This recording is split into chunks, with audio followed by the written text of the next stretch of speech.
இந்த பாடம்லாம் ரொம்ப கஷ்டமா போகுது.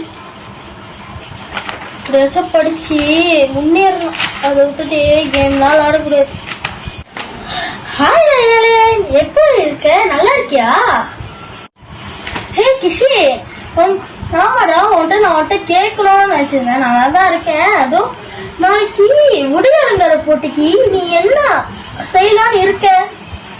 ஆமா ஆமா. ஐயோ, நான் வேற ஒண்ணுமே இது பண்ணலையே, ஒண்ணுமே தயார் செய்யலையே. சரி, ஹலோ, ஞாபகம் முடுற நன்றி தயாளன். நான் இன்னைக்கு வீட்டுக்கு போயிட்டு ஏன்னா எவ்வளவு செய்ய முடியுமோ அவ்வளவு செஞ்சுட்டு நாளைக்கு நான் போட்டுருவேன். ஓகேவா? சரி, அது இருக்கட்டும்.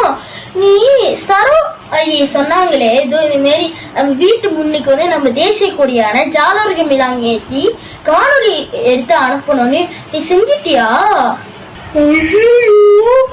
ஆமா கிஷி, ரொம்ப நன்றி. எனக்கு ஞாபகம் விடுது. நான் உடனே வீட்டுக்கு போய், நல்ல ஸ்கூல் வேற முடிஞ்சிச்சு, நான் உடனே வீட்டுக்கு போய் நம்ம தேசிய கொடியான ஜாலோர்க மிலாங்க நம்ம வீட்டு மேல ஏற்றி காணொலி எடுத்து நான் சாருக்கு அனுப்புறேன்.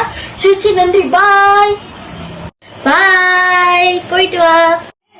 அனைவருக்கும் வணக்கம். இன்று நான் என் வீட்டின் முன் நான் ஜாலோர்க மிலாங் கொடியை பறக்க விடவுள்ளேன். ஆனால் என் வீட்டில் ஜாலோர்க மிலாங் பறக்க விட இடமில்லை என்பதால் நான் வீட்டு வாசலில் பறக்க விட போகிறேன். வாங்கள் நாம் போய் பார்ப்போம். இதற்கு நான் 3 பொருள் பயன்படுத்தியுள்ளேன். முதலாவதாக சுத்தியல், இரண்டாவதாக ஆணி, மூன்றாவதாக ஜாலோர்க மிலாங் கொடி. இதற்கு நான் கையுறை அணிந்துள்ள காரணம் பாதுகாப்பு அம்சம்தான். நாம் இந்நடவடிக்கையை மேற்கொள்ளும் போது நம் பாதுகாப்பை உறுதி செய்தல் அவசியமாகும்.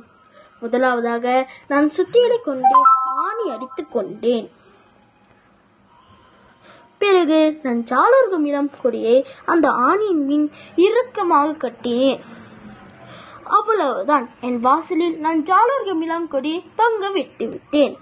சென்று வருகிறேன்.